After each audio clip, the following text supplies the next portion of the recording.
আরে সাকিব, আরে নয়ন, তুই ইন্ডিয়া থেকে কবে আসলি? আরে আর বলিস না, এক সপ্তাহ আগে আসছি।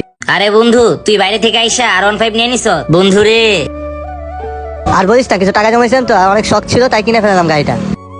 যাই হোক বন্ধু, কে গার্লফ্রেন্ড নাকি? হ্যাঁ, গার্লফ্রেন্ড। 1 বছর হয়ে গেল আমরা রিলেশনশিপে আছি। তোরে বলছিলাম না আমি?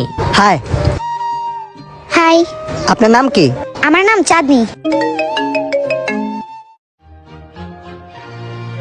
দোস্ত, তোরা দুজন 2 মিনিট কথা বল, আমি একটু আসতেছি।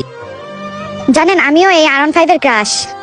তাহলে এক কাজ করো, চলো আজকে দুজনে লং ড্রাইভে যাই আজকে। হ্যাঁ, ঠিকই বলছেন, কেই না চাই এত সুন্দর বাইকে রাইডে যাইতে। আচ্ছা তুমি যে রাগ না করো, তা তোমাকে একটা কথা বলি। আসল কথা কি জানো, তোমাকে না সাকিবের সাথে একদমই মানায় না। আমার বাইকের পিছনে বসতে তোমাকে সেই লাগবে। আচ্ছা, আপনি কি আমার প্রশংসা করতেছেন নাকি আমার সাথে লাইন মারার চেষ্টা করতেছেন? এত কিউট একটা মেয়ে আমার সামনে দাঁড়ায় থাকলে লাইন মারবো না, তাহলে কি করবো বলো? কিন্তু একটা কথা কি জানেন, এই কিউট মেয়ের বয়ফ্রেন্ডও আছে। বয়ফ্রেন্ডই তো লাগে, তোমার হাজবেন্ড তো লাগে না? একটা বয়ফ্রেন্ড গেলে 100টা বয়ফ্রেন্ড আছে। যাই হোক, বয়ফ্রেন্ড তো চেঞ্জ করা যায়, তাই না? এটা তো আপনি ঠিকই বলছেন। চাঁদনি, চলো। আচ্ছা নয়ন বন্ধু, তুই তাহলে থাক, আমি ওরে বাসায় দিয়ে আসতেছি। আরে বন্ধু রাখ, আমি চাঁদনিকে দিয়ে আসি। আর ও কতবার এইভাবে হেঁটে যাবে? আরে না না দোস্ত, থ্যাংক ইউ, আমি ওরে দিয়ে আসতেছি। কেন সাকিব, আমি নয়নের সাথে যাই, তুমি চলে যাও।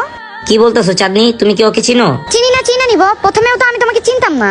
কি হইলো 2 মিনিটে হঠাৎ করে তুমি আমার সাথে খারাপ ব্যবহার করতেছো কেন? কি বলবো মানে, তোমার সাথে ঘুরতে ঘুরতে আমি বোরিং হয়ে গেছি। এখন আমার যার সাথে মন চাবে আমি তার সাথে ঘুরবো। ওর কাছে এত বড় একটা বাইক আছে, তাই তুমি এভাবে বলতেছো? হ্যাঁ, এই কারণেই বলতাছি। তুমি খালি বলতা এটা করবো ওইটা করবো, খালি স্বপ্ন দেখে তা কিছু করতে পারছো লাইফে? দেখো, এখন একটা বাইক কেনার অ্যাবিলিটি আমার নাই, কিন্তু একটু একটু আমি টাকা জমায় আমি নিয়ে নিব। একটু একটু টাকা জমায় কখনো গাড়ি কেনা যায় না। আগে তুমি তোমার নিজেকে ঠিক করো। তোমার সাথে ঘুরি 1 প্লেট ফুচকা খাওয়ার যোগ্যতা নাই, আর তুমি গাড়ি কিনবা? আর হ্যাঁ, একটা কথা, কতদিন আমি তোমার সাথে না খেয়ে ঘুরবো? আরে চাঁদনি প্লিজ, ওর সামনে এভাবে আমাকে অপমান করো না। তুমি একবার নিজেকে দেখো আর ওনাকে দেখো। তুমি কি এখন আমার সাথে যাবা কি যাবা না? না, যাবো না, আজকে না, আর কখনোই তোমার সাথে আমি যাবো না। আর তোমার যদি এতই খারাপ লাগে তাহলে যাও, অনেক বড় হও, অনেক টাকা ইনকাম করো, তারপর আমার সামনে এসো। তখন এসে আমার সাথে দেখা করো, চলো। হ্যাঁ চলো। কি হলো, দাঁড়ায় আছেন কেন? আসেন, গাড়িটা স্টার্ট দেন। ও আচ্ছা, মনে নেই ভাই, গাড়িটা স্টার্ট দেন তো। আরে ও কেন গাড়ি স্টার্ট দিবে? চাবি আপনার কাছে না? আরে তোমার ভুল ধারণা, গাড়ি যার চাবিটা তার কাছে থাকবে, তাই না?